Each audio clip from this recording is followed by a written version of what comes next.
श्री कृष्णा दोस्तों, आज हम आपको बृहस्पतिवार यानी गुरुवार की व्रत कथा सुनाने जा रहे हैं। भारतवर्ष में एक प्रतापी और दानी राजा राज्य करता था। वह नित्य गरीबों और ब्राह्मणों की सहायता करता था। यह बात उसकी रानी को अच्छी नहीं लगती थी। वह ना ही गरीबों को दान देती, ना ही भगवान का पूजन करती थी और राजा को भी दान देने से मना किया करती थी। एक दिन राजा शिकार खेलने वन को गए हुए थे तो रानी महल में अकेली थी। उसी समय बृहस्पति देव साधु वेश में राजा के महल में भिक्षा के लिए गए और भिक्षा मांगी। रानी ने भिक्षा देने से इनकार कर दिया और कहा, हे साधु महाराज, मैं तो दान पुण्य से तंग आ गई हूँ। मेरा पति सारा धन लुटाते रहते हैं। ऐसा है कि हमारा धन नष्ट हो जाए, फिर ना रहेगा बांस, ना बजेगी बांसुरी। साधु ने कहा, देवी तुम तो बड़ी विचित्र हो। धन संतान तो सभी चाहते हैं, पुत्र और लक्ष्मी तो पापी के घर भी होने चाहिए। यदि तुम्हारे पास अधिक धन है तो भूखों को भोजन दो, प्यासों के लिए प्याऊ बनवाओ, मुसाफिरों के लिए धर्मशालाएं खुलवाओ। जो निर्धन अपनी कुंवारी कन्याओं का विवाह नहीं कर सकते, उनका विवाह करा दो। ऐसे और कई काम हैं जिनके करने से तुम्हारा यश लोक परलोक में फैलेगा। परंतु रानी पर उपदेश का कोई प्रभाव न पड़ा। वह बोली, महाराज आप मुझे कुछ न समझाएं। ऐसा धन नहीं चाहती जो हर जगह बांटती फिरूं। साधु ने उत्तर दिया, यदि तुम्हारी ऐसी इच्छा है तो तथास्तु। तुम ऐसा करना कि बृहस्पतिवार को घर लीपकर पीली मिट्टी से अपना सिर धोकर स्नान करना, भट्टी चढ़ाकर कपड़े धोना। ऐसा करने से आपका सारा धन नष्ट हो जाएगा। इतना कहकर वह साधु महाराज वहां से आलोप हो गए।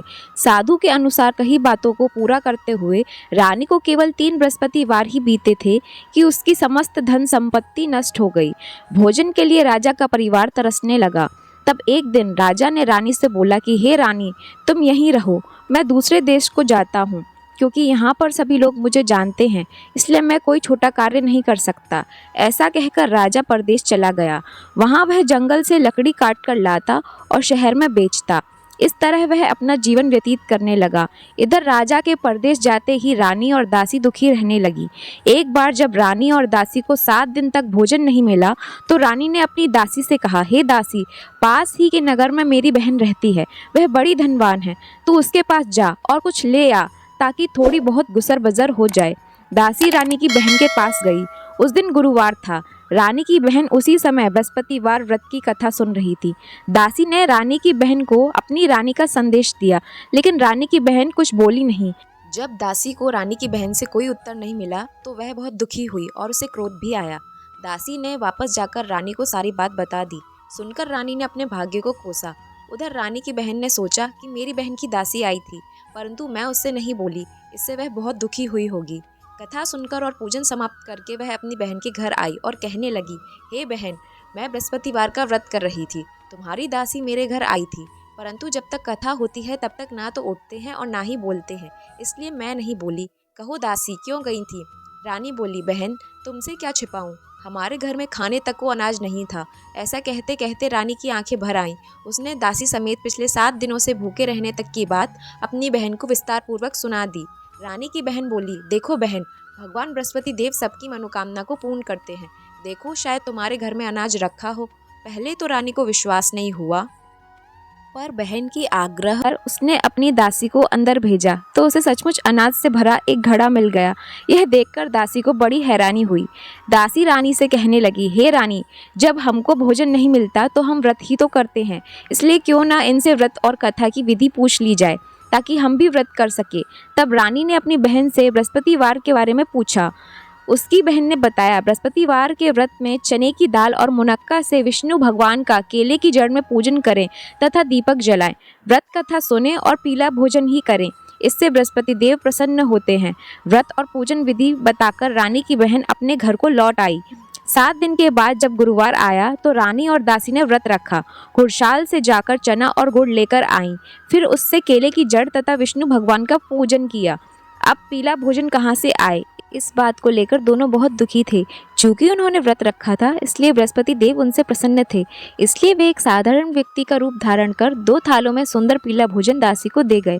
भोजन पाकर दासी प्रसन्न हुई और फिर रानी के साथ भोजन ग्रहण किया। इसके बाद वे सभी गुरुवार को व्रत और पूजन करने लगी। बृहस्पति भगवान की कृपा से उनके पास फिर से धन संपत्ति आ गई, परंतु रानी फिर से पहले की तरह आलस्य करने लगी। तब दासी बोली, देखो रानी, तुम पहले भी इस प्रकार आलस्य करती थी, तुम्हें धन रखने में कष्ट नष्ट होता था। इस कारण सभी धन नष्ट हो गया, और जब भगवान बृहस्पति की कृपा से धन मिला है तो तुम्हें फिर से आलस्य होता है। रानी को समझाते हुए दासी कहती है कि बड़ी मुसीबतों के बाद हमने यह धन पाया है, इसलिए हमें दान पुण्य करना चाहिए, भूखे मनुष्यों को भोजन कराना चाहिए और धन को शुभ कार्यों में खर्च करना चाहिए, जिससे तुम्हारा कुल का यश बढ़ेगा, स्वर्ग की प्राप्ति होगी और पितृ प्रसन्न होंगे। दासी की बात मानकर रानी अपना धन शुभ कार्यों में खर्च करने लगी, जिससे पूरे नगर में उसका यश फैलने लगा। एक दिन राजा दुखी होकर जंगल में एक पेड़ के नीचे आसन जमाकर बैठ गया। वह अपनी दशा को याद करके व्याकुल होने लगा। बृहस्पतिवार का दिन था। एकाएक उसने देखा कि एक निर्जन वन में एक साधु प्रकट हुए। वह साधु वेश में स्वयं बृहस्पति देव थे। लकड़हारे के सामने आकर बोले, हे लकड़हारे, इस सुनसान जंगल में तू चिंता मग्न क्यों बैठा है? लकड़हारे ने दोनों हाथ जोड़कर प्रणाम किया और उत्तर दिया, महात्मा जी, आप सब कुछ जानते हैं, मैं क्या कहूँ। यह कहकर रोने लगा और साधु को अपनी आत्मकथा सुनाई। महात्मा जी ने कहा, तुम्हारी स्त्री ने बृहस्पति के दिन बृहस्पति भगवान का निरादर किया है, जिसके कारण रुष्ट होकर उन्होंने तुम्हारी यह दशा कर दी।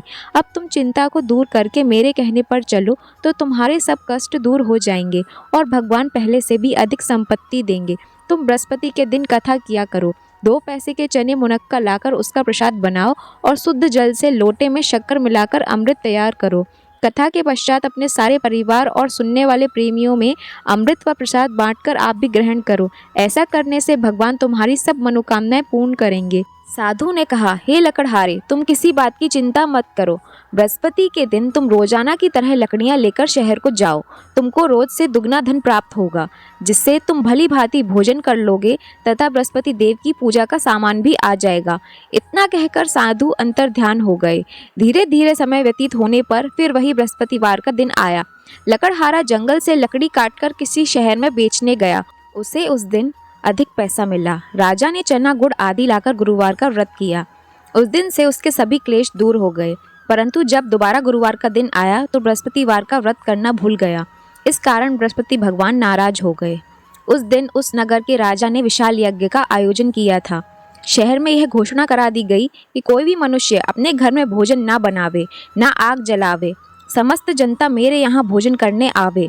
इस आज्ञा को जो ना मानेगा उसे फांसी की सजा दी जाएगी। इस तरह की घोषणा संपूर्ण नगर में करवा दी गई।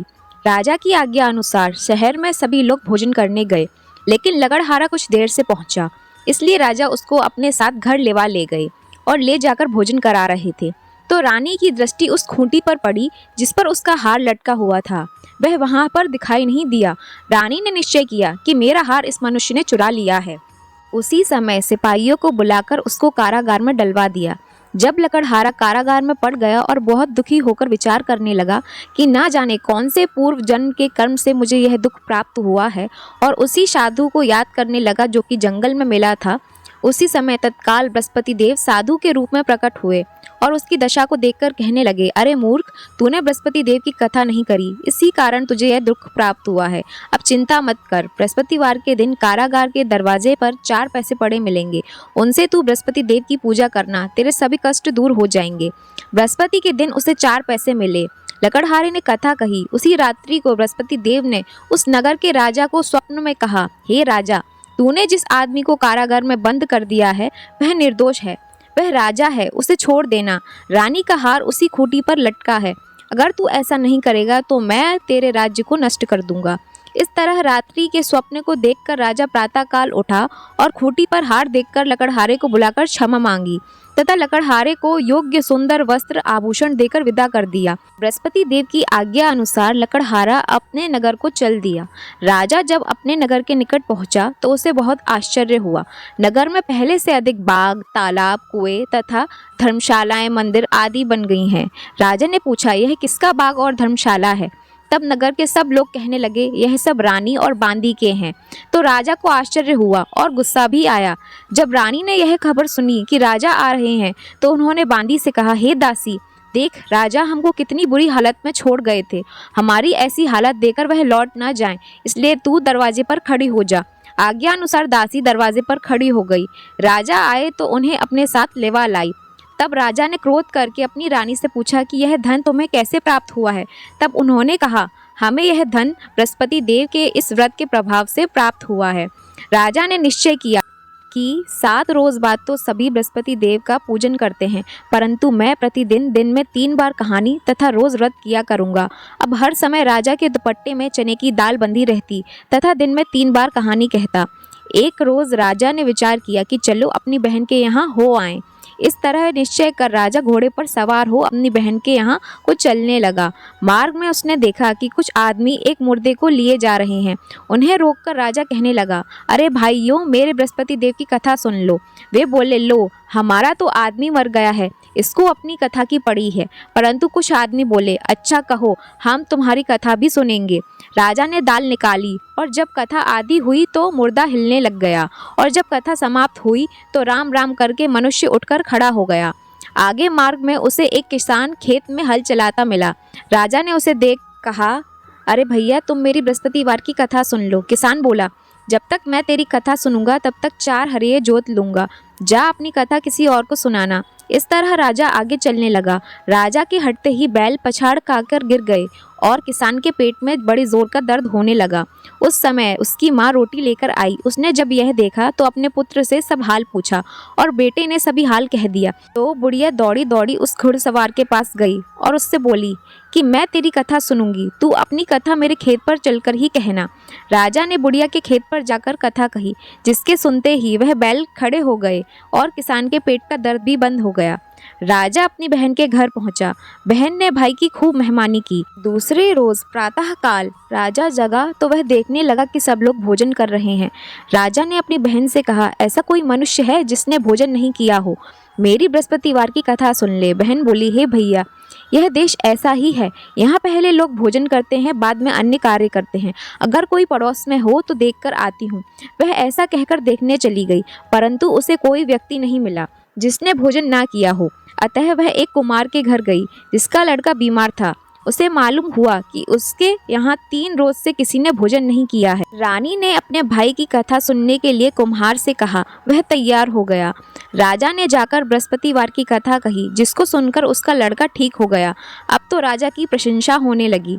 एक रोज राजा ने अपनी बहन से कहा कि हे बहन, हम अपने घर को जाएंगे, तुम भी तैयार हो जाओ। राजा की बहन ने अपनी सास से कहा। सास ने कहा, चली जा, परंतु अपने लड़कों को मत ले जाना, क्योंकि तेरे भाई के कोई औलाद नहीं है।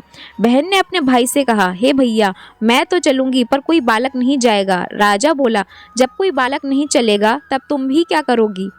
बड़े दुखी मन से राजा अपने नगर को लौट आया। राजा ने अपनी रानी से कहा, हम निर्वंशी हैं, हमारा मुंह देखने का धर्म नहीं है और कुछ भोजन आदि नहीं किया। रानी ने कहा, हे प्रभु, बृहस्पति देव ने हमें सब कुछ दिया है, वह हमें औलाद अवश्य देंगे।